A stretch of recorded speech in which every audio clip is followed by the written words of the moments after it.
নমস্কার, আপনারা কীরকম আছেন? আশা করছি সকলে খুব ভালো আছেন। আমার আরও একটি ছোট্ট মিনি ব্লগে আপনাদের সকলকে জানাই অনেক অনেক স্বাগত। তো সকাল হয়েছে, আস্তে আস্তে করে দুপুর হবে, রান্নাবান্নার দিকে যেতে হবে।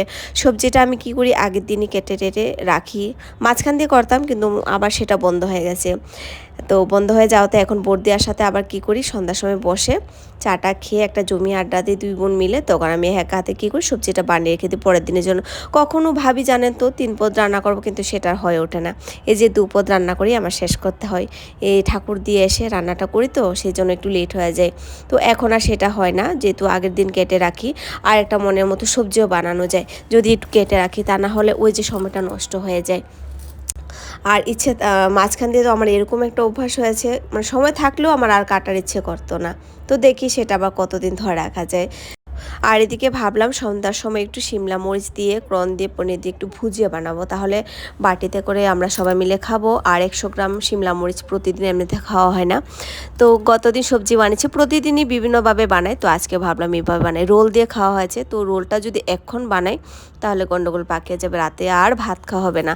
সেই জন্য আমি কি করেছি, এই যে একটা ভুজিয়া বানিয়ে নিচ্ছি। কিন্তু লাস্টের দিকে দেখলাম, ভাবলাম সবাই হয়তো খাবে এইভাবে বানালে, কিন্তু লাস্টের দিকে পনিরগুলো শেষ হয়ে গেছে, বাচ্চারা খেয়ে নিয়েছে। আর আমি আর বর্দি মিলে এই যে কর্ন আর ক্যাপসিকাম বসে বসে খেয়েছি। কিছু তো করেনি, বাচ্চারা এমনিতেই শিমলা মরিচ খেতে চায় না, কিন্তু ওই যে জোর জবরদস্তি করে খাওয়াতে হয়, সেই জন্য আমি সবজি বানিয়ে। কিন্তু সব সময় দেখবে সবজি বানাতে মানে সবজির মধ্যে এটা যায় না, শিমলা মরিচটা সব সবজিতে কিন্তু আবার যায় না। তো একটু পনিরটা বয়েল করে আমি সটে করে নিয়েছি, সব কিছু সটে করে একদম হালকা তেল দিয়েছি। পনিরে তো আমি তেল দেইনি, শিমলা মরিচ দিয়ে একটু দিয়েছি, আর জিরা ফোড়ন দিয়ে ভালো করে একটু হালকা হালকা ফ্রাই করে নিয়েছি। বাস অতটুকুই। তারপর নামিয়ে এটার মধ্যে আদার রস, লেবুর রস আর মানে ধনেপাতা, গোলমরিচের পাউডার দিয়েছি, একটু নুন দিয়েছি। বাকি অন্য কিছু আর দেয়নি, চাট মশলা টশলা কোনো কিছু দেয়নি। হ্যাঁ, ফ্রিজের মধ্যে বয়েল ছোলা ছিল, সেটা লাস্টে অ্যাড করেছি, কিন্তু দেখাতে আমি ভুলে গেছি একদমই।